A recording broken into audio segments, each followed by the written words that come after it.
Abstinence is a superpower.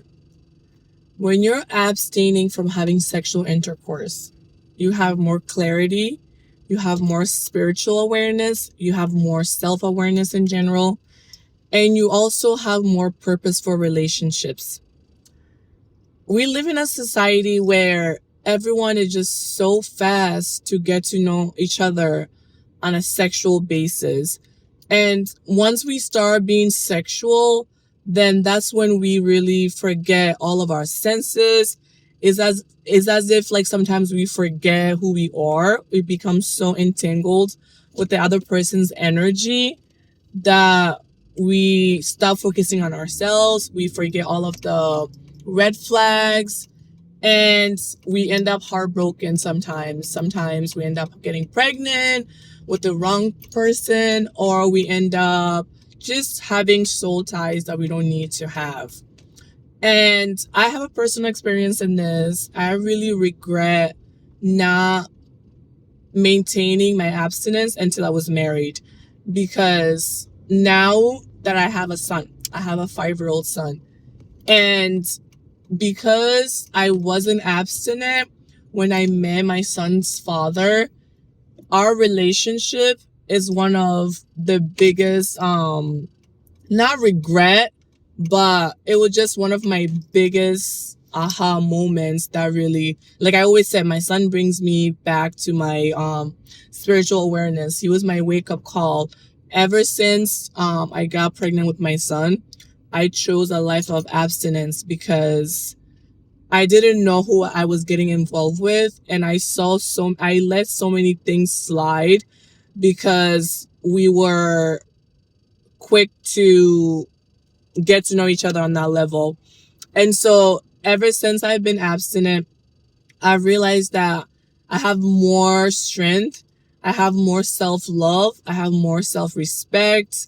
I am able to maintain and have meaningful relationship with other people, and it's more purposeful because we're not being sexual in any way, shape, or form. So we're able to hear each other out, get to know each other, our personalities, know if we're in alignment with our purpose, and we're just more intentional with our time and with our energy. And that's what happens when you're abstinent. You're able to have all your senses functioning on your side, there's no other person's sexual energy and all of their sexual baggage, everything that comes with them, all those stuff onto you. You have your own energy, and it also brings you closer to God because you're abstinent, which, I mean, it shouldn't be that hard to be abstaining from having sex.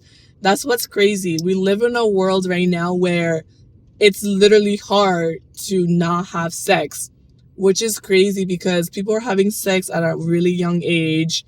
And I am here to tell you that it's not all that's cracked up to be. Like, I swear to God, I wish I was a virgin still.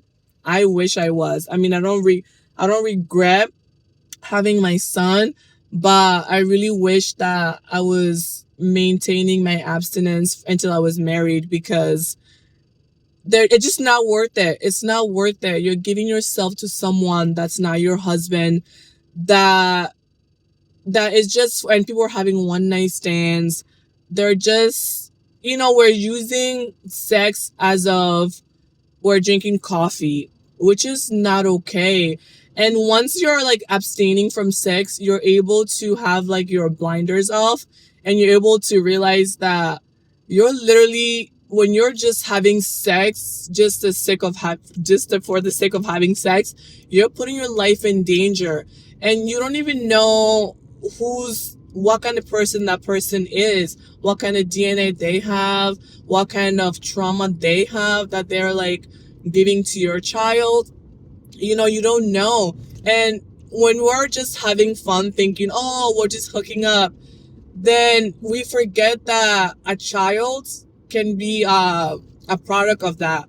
And they're the one that are going to suffer because they don't know any better. They're just coming into this world, and whatever that dad and mom was going through, I really believe that children pick up energy. Luckily for my son, when I was pregnant with them, I was doing a lot of healing, a lot of like inner work, a lot of shedding. So I feel like my son is a little bit healthier in a way where, in a sense where he's very smart and self-aware.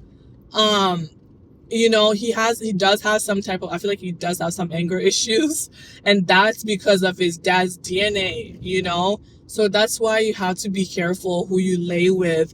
And having sexual partners, it's not a game. That's what I realized in my abstinent journey. So I've been abstinent now for about 5 years, right? As long as it's my son. And I realized that sex is literally not a joke. It's nothing to be played with. You are literally exchanging energy, spiritual energy. You're exchanging DNA with someone potentially. And it doesn't matter if you use protection. It doesn't matter if you're on birth control. It doesn't matter what you're on. A seed is a potential consequence for your sexual intercourse. And that's literally been the biggest, since I've been abstinent, sometimes I look back on my past and I swear to God, I feel like I was possessed. I believe that I was like possessed, because when I think back on my decisions, I was like, what am I thinking? What were you doing? Who did you choose to have a child with? Were you even thinking that might be a possibility? Were you even thinking at all? And the answer is no, I wasn't thinking. I was acting out of my flesh. That's what I was acting out of. And that's why it's so important to abstain from having sex, so you can have mental clarity. And once you have mental clarity, honestly, you become more disciplined. Sex becomes like just something that is for you and your husband, right? To procreate. Obviously, you can enjoy it, but it doesn't have to take over your world. You don't have to judge potential partners, life partners, solely based on your sexual compatibility. And that's what being abstinent does for you. It makes you think clearly at the bigger picture. It makes you, gives you more discernment, and it helps you see a person for who they are. It makes you look at their character, look at their consistency, look at how they handle situations, look at how responsible, reliable, and dependable they are. And those are qualities that a husband should have, or any person that you have a child with should have. And that's literally why I believe abstinence is a superpower. Your sexual energy is potent. Don't just misuse it.